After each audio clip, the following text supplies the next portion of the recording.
ரொம்ப நாள் கழிச்சு அக்வேரியமில் ஃபிஷ் வாங்கலான்னு போயிருந்தேன். வீட்டில் பார்த்தீங்கன்னா 2 குட்டி சைஸ் பாண்டில் மீன் இல்லாமல் காலியாக இருக்குது. அதில் கப்பி ஃபிஷ்ஷஸ்க்கு பதிலாக ஏதாவது சிக்லீட்ஸ் வெரைட்டி ஃபிஷ்ஷஸ் போடலான்னு பார்க்குறேன். இந்த கடையில் பார்த்தீங்கன்னா போலார் ப்ளூ ஃபிஷ்ஷஸ் இருந்தது. இதோட உண்மையான பேர் பார்த்தீங்கன்னா கான்விக்ட் சிக்லிட். சென்ட்ரல் அமெரிக்காவில் இருக்கிற கோஸ்டாரிக்கா நாட்டில் இது இருக்குது. ஆண்கள் பார்த்தீங்கன்னா 6 இன்ச்சு வரைக்கும் பெருசாக வளரும். 8லேருந்து 10 வருஷம் வரைக்கும் இதோட ஆயுட்காலம் இருக்கும்.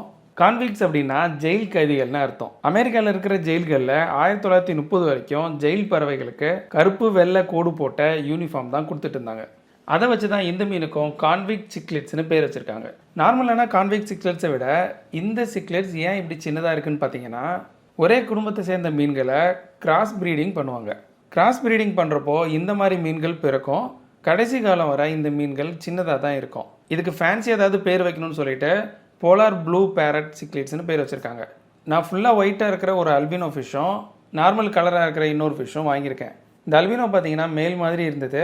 சின்னதாக இருக்கிற மீன் ஃபீமேல்னு நினைக்கிறேன். வீட்டுக்கு போனதுக்கப்புறம் ஒரு வாளியில் மீனை போட்டுட்டு அதில் 1 ஸ்பூன் உப்பு கலந்து ஒரு 5 நிமிஷம் ஆனதுக்கப்புறம் மீனை மட்டும் எடுத்து தொட்டியில் விட்டுட்டேன். சிக்லெட் மீன்களுக்கு பார்த்தீங்கன்னா ஒயிட் ஸ்பாட் டிசீஸ் அதிகமாக வரும். அதனால் உப்பு குளியல் கொடுத்தீங்க அப்படின்னா அந்த நோய் அதை விட்டு போயிடும். காலையில் பார்த்தீங்கன்னா 2 மீனும் ஜோடியாக நின்றுட்டு இருந்தது. ஃபுட்டும் போட்டேன், ரொம்ப நல்லாவே சாப்பிட்டுச்சு. இந்த 2 மீனும் சேர்ந்து ஏதாவது முட்டை போட்டுச்சு அப்படின்னா அடுத்த வீடியோவில் அப்டேட் பண்ணுறேன். மறக்காமல் நம்ம சேனலை சப்ஸ்கிரைப் பண்ணி வச்சுக்கோங்க.